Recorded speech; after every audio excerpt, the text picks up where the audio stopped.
五角大楼这回是笑不出来了，我方电子信号吸尘器罕见现身，直接让美军当场开启变脸模式。可更让美方想不到的是，我方海上街溜子不止围观，还把反手对面逼进静默模式。如今的美军这才发现何谓真正的体系化作战。军情变换快，期待您看明白。说起我国的815A 型电子侦察船，相信广大军迷都不陌生，甚至给它取了一个海上街溜子的绰号，足见大家对它有多么喜欢。这份热爱的根本原因还在于 815A 强大的性能以及过往的那些辉煌战绩。近期美媒对外披露称，美国海军陆战队第31远征营在西太某海域遇到一艘我国的 815A 电侦船，美军顿时如临大敌，指挥官马上下令所有官兵关闭手机和蓝牙，现场气氛极为紧张。这并非是个例，包括美国在内的很多国家的海上军事力量，甚至是海盗组织，见到 815A 几乎都会绕着走，能躲开尽量躲开，躲不开也会关闭各种电子设备。我国815型侦察船自上世纪90年代末便开始服役，并不断进行升级改良。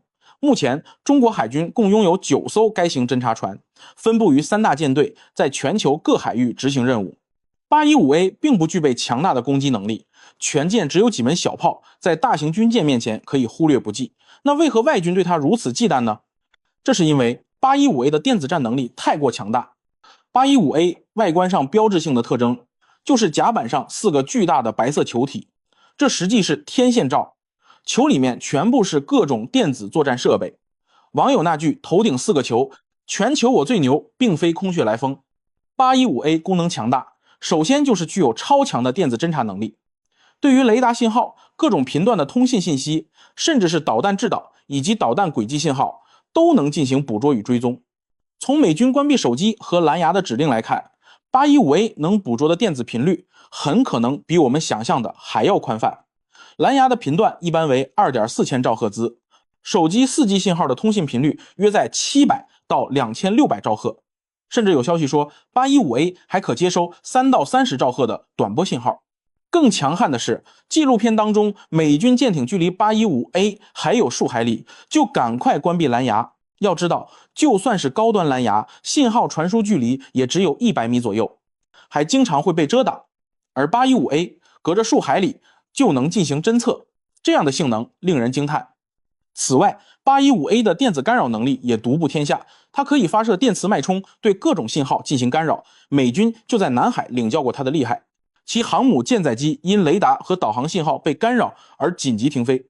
815A 还具备欺骗干扰能力，在破译对方信号之后，就可以模拟对方发送虚假指令，比如在其指挥通信中突然插入一段干扰音频，这种情况会严重干扰对方的指挥体系，甚至形成强大的心理压力。这也是美军第一时间下令关闭手机和蓝牙的根本原因。哪怕一条短信、一个蓝牙传输文件都可能被捕捉到，信息泄露所造成的损失，美军难以承担。近年来，随着我国海军远洋能力的提升，像 815A 型这样的专业电子侦察船已经形成规模化、体系化的部署。在一些关键海域，这类船只总会第一时间抵达现场，开展信息侦察。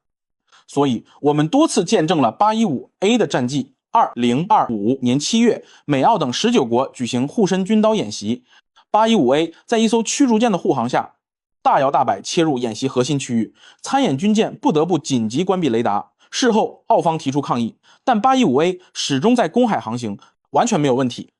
2025年10月，美菲澳新4国在南海举行联合军演， 815A 如约而至，与其他4艘军舰一起全程围观。4个国家的参演部队只能提前结束军演，撤离南海，致使演习草草收场。这种侦察行动实际上也是世界各国之间的一种默契。815A 在公海或他国领海之外活动时，始终严格遵守国际规则，不惹是生非，完全合理合法。更何况，美国自身也不断派遣大量舰船在中国周边海域频繁活动。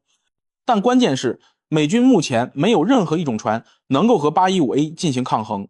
遇到之后就是无解。曾经也有人不信邪，想和 815A 过招，结果都以惨败告终。美军不得不承认，解放军是电子情报领域的大师。现代的信息侦察要求多点协同、数据共享，所以 815A 也是其中的一个环节。通过卫星、岸基雷达、空基平台等节点的联动，我军已经构建起一个反应快、覆盖广、可靠性强的信息系统，形成了体系化的作战能力。这次美国人自己拍的纪录片中，美军在遇到 815A 后被迫关闭手机和蓝牙，说明我军在远洋电子对抗中明显处于优势。在这场没有硝烟的对抗中，中国已经走在了前列。